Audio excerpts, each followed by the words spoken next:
El gobierno de Gustavo Petro ya está en su recta final en Colombia. El mandato del primer presidente de izquierda que ha tenido el país termina oficialmente el próximo 7 de agosto, cuando le entregue las banderas al aspirante que gane las elecciones presidenciales de 2026.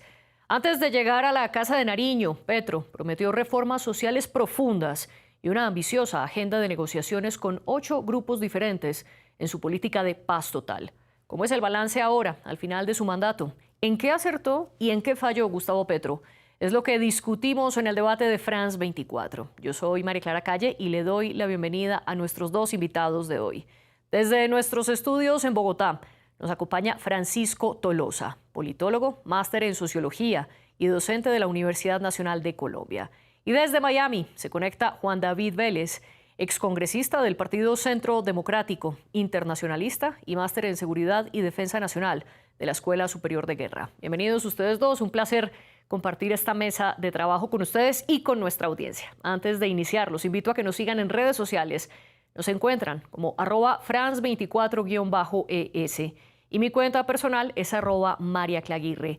Este y todos los episodios de El Debate de France 24 en español también los pueden escuchar. Estamos en Apple Podcasts, Spotify, Deezer y TuneIn. Francisco Tolosa, comienzo con usted preguntándole de manera general cuál es su balance del gobierno de Gustavo Petro. Bueno, María Clara, y a todos y todas quienes siguen este programa, creo que es importante primero ubicar cómo llegó al poder, cómo llegó a gobernar, más que al poder, Gustavo Petro. Creo que de ahí se podría derivar la importancia histórica. Colombia es un país, a diferencia de América Latina, donde los partidos tradicionales, independientemente de sus mutaciones recientes en el siglo XXI, habían mantenido ganando elecciones de forma sistemática. No había habido una presidencia progresista, o Colombia no ha formado parte de esos gobiernos de izquierda que se dieron a principios del siglo en el continente. Y lamentablemente, hay que decirlo, a principios de esta década, se generan unos sucesivos estallidos sociales. 2019, 2020, 2021, en mi opinión, por el anacronismo del modelo económico neoliberal, por las dificultades, también las deficiencias democráticas que han habido en el país, y estos estallidos sociales inevitablemente explican en buena medida el ascenso de una persona o de un partido político que venía participando del juego electoral colombiano, pero que no había podido ganar en anteriores candidaturas, en anteriores elecciones. Entonces creo que ese es el primer punto de partida, ¿no? La crisis sostenida que teníamos, algunos dirán del gobierno Santos, otros dirán del gobierno Duque, tanto económica como política, que permite el ascenso de Gustavo Petro y que efectivamente encarna una serie de demandas lamentablemente también aplazadas en Colombia. Y solo para redondear esta pregunta general antes de comenzar a discutir tema por tema, ¿logró esas promesas o cómo es su balance de estos 4 años? Yo creo que el balance es agridulce, pero no esencialmente por la voluntad o las capacidades del presidente de la República, sino porque quedó claro que más allá de una presidencia o un gobierno de turno, lo que falla en Colombia es una estructura política, un régimen político, un régimen constitucional que dificulta muchas de las transformaciones prometidas. Antes de profundizar en eso, también quiero darle paso a Juan David Vélez. Juan David, de manera genérica, ¿cuál es su balance de estos 4 años del gobierno de Gustavo Petro? María Clara, Francisco y a todos los televidentes, muy buenas tardes y gracias. Realmente el balance es nefasto para Colombia. Y acá no hablamos desde el contexto histórico, sino del contexto de los últimos 4 años donde efectivamente un gobierno progresista ha gobernado Colombia. Y el resultado en materia de seguridad no puede ser peor. Volvemos no solo a tener un aumento en los secuestros, en las extorsiones y en la participación de actores ilegales en más de 700 municipios de los 1.100 que tiene el país, de manera activa en extorsión, secuestro, robo y ataques a la población, sino que también tuvimos un hecho que no se repetía en más de 30 años, que es el asesinato de un candidato presidencial. Entonces, el balance solamente en seguridad ha sido nefasto, pero podemos seguir aumentando el tema en el aspecto económico, donde no solo se ha generado una actividad populista que no ha traído ningún beneficio para las grandes sociedades de Colombia, sino que ha no ha permitido el aumento de la inversión y la generación de empleos de calidad. El empleo informal aumentó significativamente y eso ha permitido precisamente unos rezagos económicos muy complejos. Y también podemos hablar de materia de salud, donde sin duda alguna se genera una enorme preocupación en esta materia por parte de la sociedad colombiana. Se destruyó uno de los mejores sistemas de salud de todo el mundo y realmente deja un grave problema para el nuevo gobierno. El tema no es coyuntural, el tema no es de estructura de una democracia sólida como la colombiana, que sin duda alguna tenía muchas fallas y siempre está en constante mejora, pero que hoy se profundiza realmente gracias a un gobierno progresista, pero sobre todo populista. Y a propósito de estas dos intervenciones iniciales, quiero contarles a ustedes y también a nuestra audiencia que para este programa del balance del gobierno de Gustavo Petro hicimos algo novedoso para nosotros aquí en el debate de France 24. Y es que les preguntamos a nuestra audiencia a través de las múltiples redes sociales del canal qué creían, cuáles eran esos aciertos y esos fallos del gobierno de Gustavo Petro. Y a lo largo de este episodio les vamos a mostrar a ustedes algunas de las respuestas seleccionadas. Y vamos con la primera de ellas. Es un comentario que nos llega de Injurain García Salgado a través de Instagram. Ella dice, sí, faltó mucho por hacer, pero es innegable que por primera vez un gobierno ha gobernado para los campesinos, los pobres y la población que de verdad lo necesita y no para los mismos de siempre. Juan David, quiero preguntarle precisamente en esta línea, porque a partir de lo que dice Injurain, que no es la única que lo piensa, una sensación en Colombia es que Gustavo Petro gobernó para los más vulnerables y de la mano de los más vulnerables. ¿No es eso acaso un éxito de este gobierno?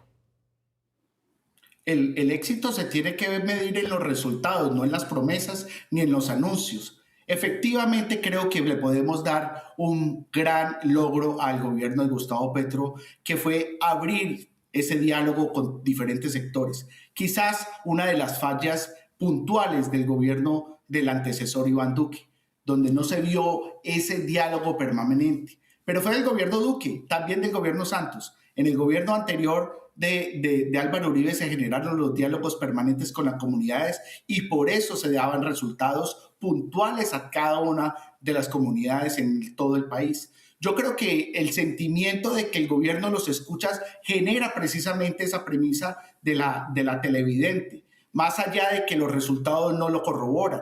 Precisamente porque la entrega de tierras como un gran logro que ha mostrado este gobierno no ha sido tan exitoso como lo tuvieron los gobiernos de los antecesores. Y precisamente porque hoy el sistema de salud tiene un hueco enorme con problemas puntuales en la población que no están recibiendo medicamentos, donde la población está atormentada y está asustada por el aumento de extorsión y de secuestros y de atentados terroristas. Entonces aquí cuando hablamos de que se está hablando con toda la comunidad, pero se están resolviendo los problemas, yo creo que la ausencia de resultados es lo que califica al gobierno de Gustavo Petro, no lo que quería prometer o prometió y definitivamente no cumplió. Usted dice entonces que lo que plantea la usuaria de este gobierno para los campesinos, los pobres y la población es más una narrativa que no está sustentada en resultados. Francisco, ¿qué le responde usted a Juan David? Yo diría que detrás de esa caracterización de un discurso populista justamente hay dos mitos que debemos romper. Uno, el mito mesiánico de que llega un gobierno y resuelve todos los problemas por acto de virloque, no sé, pues por arte de magia. Y por otro lado, la visión del paraíso perdido. O sea, que Colombia era un país del primer mundo hasta 2022 y entonces, como repiten en las redes sociales los críticos al gobierno y los sectores de derecha, nos volvimos como Venezuela. Yo creo que ni lo uno ni lo otro. Aquí efectivamente hay una sensación que no es simplemente de percepción, no es psicológica, de inclusión, para mí insuficiente en términos de los programas. Yo creo que efectivamente hay que evaluar con respecto a los indicadores reales y a los planteados. Pero pongamos varios ejemplos. Se armonizó la catástrofe que si subía el salario mínimo iba a haber hiperinflación. Hoy no tenemos hiperinflación. Se dijo que se iba a aumentar el desempleo a niveles gigantescos, ingentes. Hoy mantenemos el desempleo, el desempleo en menos de un dígito.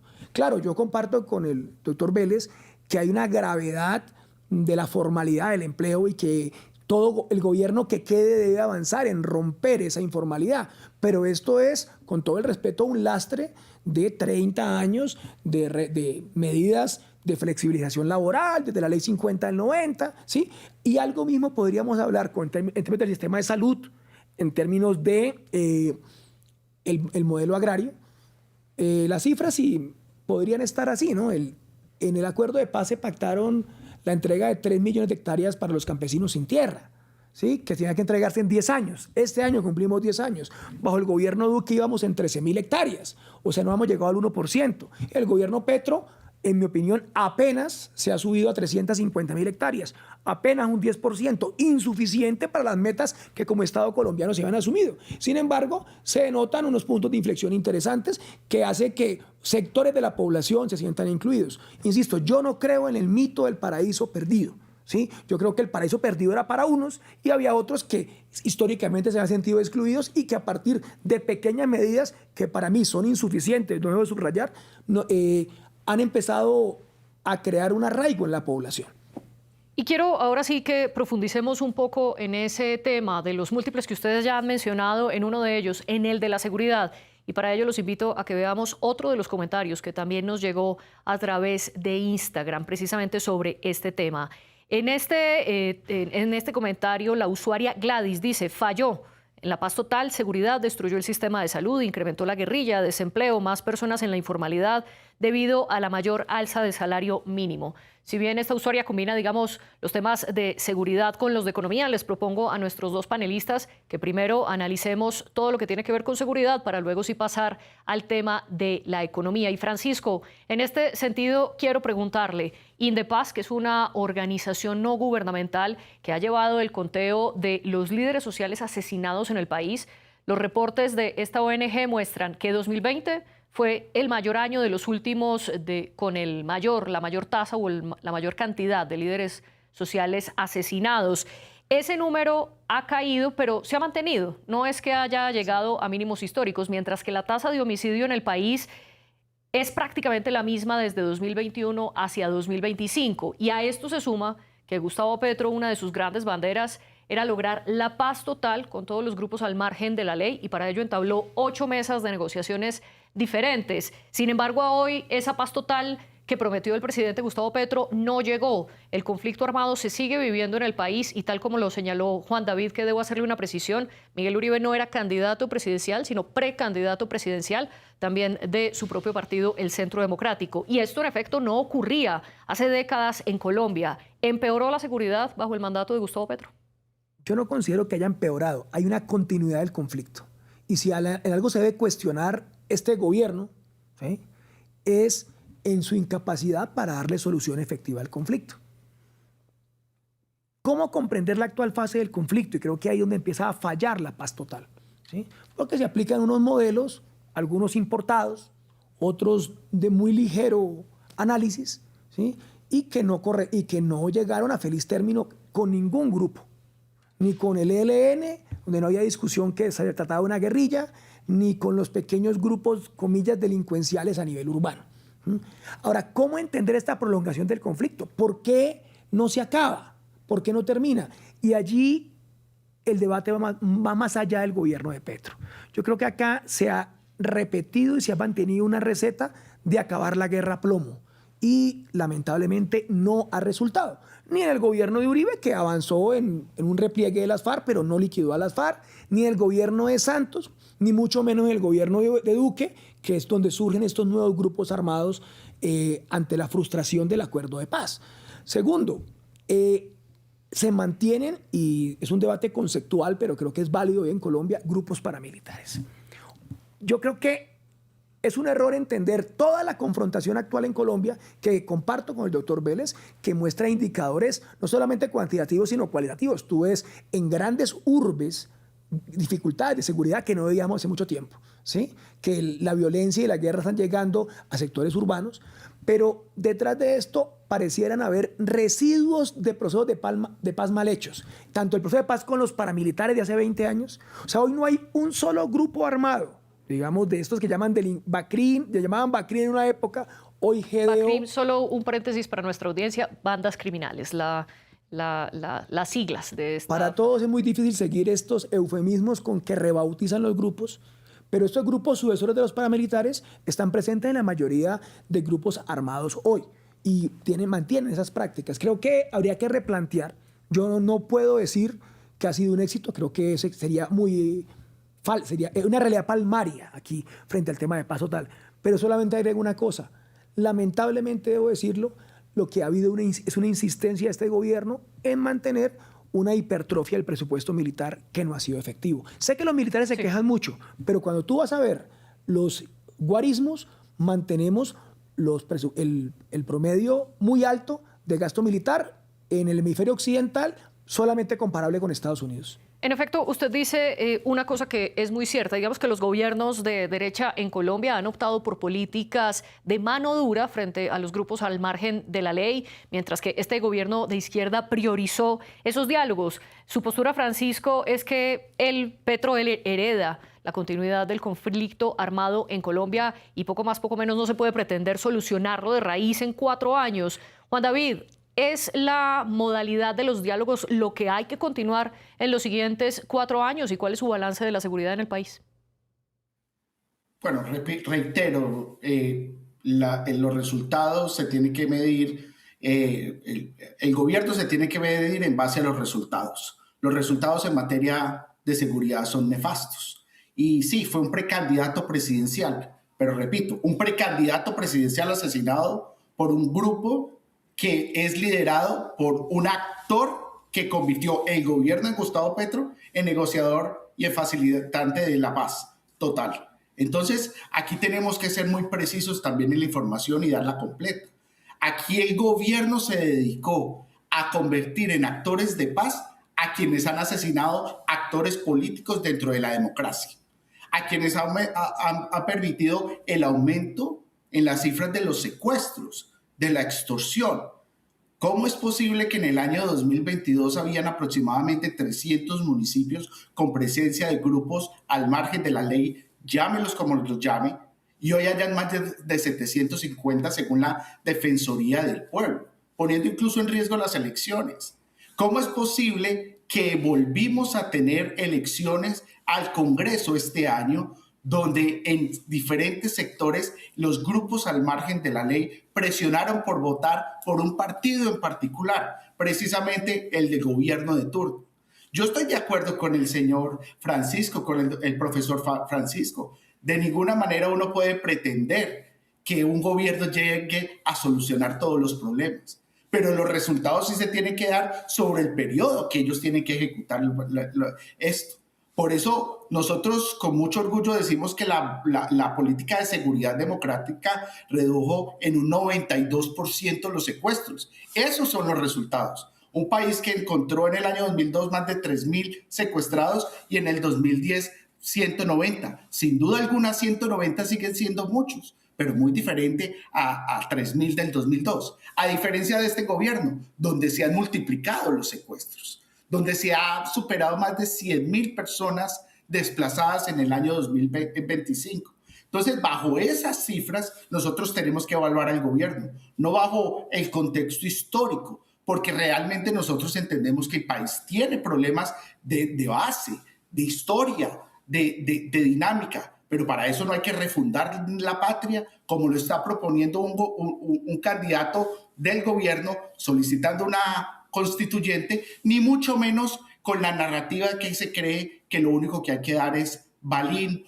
o simplemente plomo. Realmente la política de seguridad democrática desmovilizó 52.000 personas al margen de la ley. Eso fue una política donde llevó a un diálogo que permitió la desmovilización de estas personas que estaban en armas y que entraron y se reincorporaron a la sociedad. Seguramente muchas reincidieron y eso no está bien.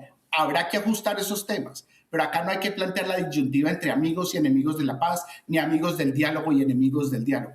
Los diálogos tienen que ser para someter a los actores delincuenciales a la justicia y que la justicia opere mediante un mecanismo que le otorgue beneficios a quienes se sometan a decir la verdad, a reparar las víctimas, a comprometerse a no seguir delinquiendo. Algo que no hicieron los paramilitares y por ello terminaron extraditados. Algo que no hicieron los de las FARC y hoy siguen en el monte precisamente asesinando colombianos. Gracias precisamente a un mal acuerdo de paz, como bien lo planteó Francisco. Y yo creo que esto nos lleva a esa evaluación. ¿Qué resultados tiene este gobierno? Y en materia de seguridad es nefasto.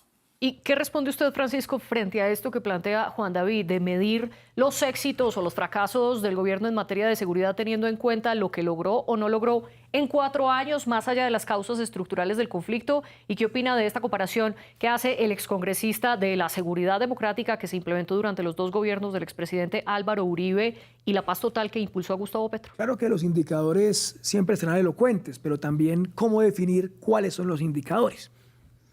El subregistro o registro de determinadas acciones violentas siempre será tema de debate. Quienes estudiamos la problemática del conflicto armado en Colombia decimos que la primera víctima de una guerra es la verdad, porque mucha gente atemorizada no puede acudir a plantear las cosas como son. Mi matiz central es el siguiente: yo comparto que hay un mal diseño en la paz total. Yo lo digo claramente, lo digo sin empachos, no me corresponde ser apologeta. Pero mi matiz central es que no es la alternativa del diálogo o no es en virtud de estos diálogos de paz, porque incluso ese concepto de paz total tenía una gran virtud, que era superar las fases parciales, tanto con FARC como con AUC, que fueron incompletas y por tanto lo que permitieron fue que esos territorios llegaran a ser controlados por nuevos grupos armados. Pero bueno, esos errores de la paz total no explican el crecimiento de los indicadores de inseguridad y segundo, no explican la continuidad del conflicto armado en Colombia. En ese sentido, yo considero que lo que ha habido, donde se pueden mostrar unos indicadores interesantes, no es en el ámbito de seguridad, sino en el ámbito de los factores sociales y económicos que han permitido la persistencia de la guerra en Colombia, porque yo sí difiero de caracterizar la actual violencia en Colombia, que tiene un carácter político, como quedó evidenciado en esta campaña, lamentablemente, lastimosamente, con la situación de criminalidad organizada que se dio en Centroamérica después de los acuerdos de paz. Creo que hay unos matices y que en el caso colombiano, el problema irresuelto de la tierra, ¿sí?, y el problema irresuelto del desarrollo rural son acicate, han sido combustible para estos grupos armados. Yo creo que lo que corresponde, o sea, el tema de tener una mesa o no tener una mesa, no resuelve el problema de los indicadores de seguridad, sino es el problema de tener una real política de paz y una política de Estado. Porque, insisto, acá se incumplió el acuerdo de paz de La Habana, se incumplieron otros acuerdos, ¿sí?, menores, podemos ubicarlo así también, y se mantiene la situación, digamos, de seguridad como un flagelo hacia comunidades rurales especialmente, hacia los sectores más vulnerables, pero que empieza a caer a nivel urbano, o sea, llegar a urbano. Ahora, lamentablemente, este gobierno le dio continuidad no solamente al conflicto, le dio continuidad a la política de seguridad. Si tú miras la doctrina Damasco, que viene de la época de Santos, el presupuesto militar, Petro fue elegido por la reforma a la policía, si me permites. Si en algo incumplió Gustavo Petro, es que fue bastante, digámoslo así, displicente con una reforma estructural a la policía que la gente pedía en las calles cuando hubo más de 100 muertos en el estallido social. Y ahora les propongo que pasemos a debatir los temas económicos y para ello que leamos otro de los comentarios que recibimos también a través de Instagram sobre los logros económicos como los considera el usuario George.ten. Él dice, logró reducir la inflación y el desempleo, aumentó el salario mínimo y le dio dignidad salarial a los miles de soldados y pasantes de medicina que hacen su residencia. Le brindó dignidad a los ancianos al aumentar el ingreso del programa de Colombia Mayor. Juan David, voy con usted y todo lo que dice este usuario también está respaldado en las cifras oficiales. Ese desempleo bajó a unas cifras históricas que no se veían hace más de 20 años en el país. El desempleo en Colombia está rondando el 8,8%, por primera vez en mucho tiempo de un solo dígito y no de dos. La pobreza multidimensional pasó de un 16% en el 2021, aunque valga la aclaración, esto en tiempos pospandémicos, a un 9,9% actual. Y también el gobierno de Gustavo Petro logró el mayor aumento que ha habido del salario mínimo en Colombia para 2022. 2026 el gobierno logró ese aumento del 23% hasta llegar con el subsidio de transportes incluido a cerca de 2 millones de pesos, que son equivalentes a $550 estadounidenses. Esta cifra nunca había estado antes en el salario mínimo. ¿Este es un éxito económico de Petro, Juan David? Y yo creo que vale la pena iniciar este tema con algo que mencionó el profesor Francisco al inicio, que decía que la derecha decía que nos íbamos a convertir como Venezuela, y no es tan así. En el año 2002, Hugo Chávez llevaba 4 años como gobernante de Venezuela. Venezuela no estaba destruido, no estaba reflejado a lo que vivió y lo que sigue viviendo durante los últimos 15, 16 años. Definitivamente la crisis de Venezuela llegó posteriormente a las malas decisiones económicas. Y precisamente nosotros consideramos que el salario mínimo es muy oportuno para los ciudadanos. Y por eso las políticas del Centro Democrático, que impulsó durante el gobierno Duque y que impulsó el presidente Uribe, incluso siendo congresista, logró la reducción de la jornada laboral de 48 42 horas. Más allá de que el gobierno Petro lo celebre como un logro de ellos, es una ley de la República impulsada y de autoridad del presidente Álvaro Uribe, del expresidente Álvaro Uribe como senador de la República. Y definitivamente nosotros celebramos el aumento del salario mínimo porque sabemos que es un alivio a los ciudadanos ante una situación tan compleja como fue la pandemia, la pospandemia y la recuperación económica. Pero eso se ve reflejado en una cifra del desempleo, pero también tenemos que ver el desempleo en la informalidad, que está en doble dígito por encima del 60%. Y entonces cuando vemos que la informalidad está en el 60%, vemos que los ciudadanos trabajan, pero no pueden tener ningún tipo de beneficio social.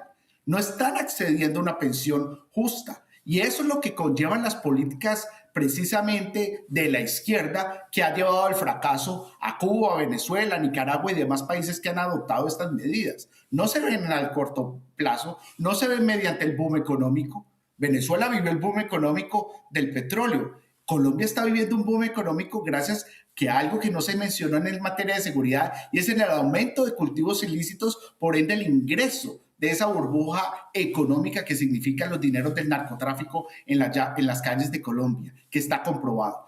Yo considero que hay que mejorar precisamente esos beneficios económicos a los contribuyentes, a los ciudadanos, a aquellos que se emplean, pero beneficiando también a la empresa pública y a la empresa privada, que al fin y al cabo son los que generan el empleo, con una asfixia de impuestos por este gobierno, y lo que quieren seguir implementando es precisamente lo que va a llevar a que Colombia sí se convierta en una Venezuela en los próximos años, si se le da continuidad al modelo económico planteado precisamente por el gobierno de Gustavo Petro. Es decir, usted sigue defendiendo lo que ha dicho la oposición del Centro Democrático desde hace 4 años, que un gobierno de izquierda podría llevar al país a repetir lo que ha ocurrido en Venezuela. Francisco, ¿qué responde ante esto y frente a los logros o los desaciertos en materia económica del presidente Gustavo Petro? Y le pregunto, por lo que estábamos discutiendo precisamente de las tasas del desempleo, del salario mínimo,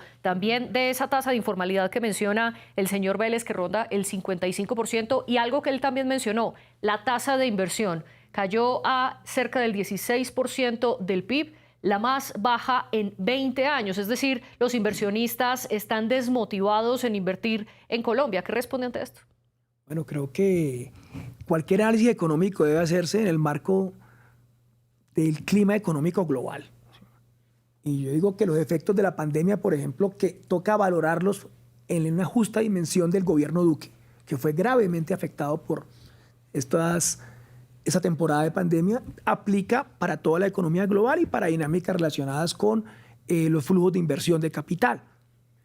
Segundo aspecto que quisiera mencionar, la crisis de Venezuela se data no esencialmente en un gasto público exacerbado.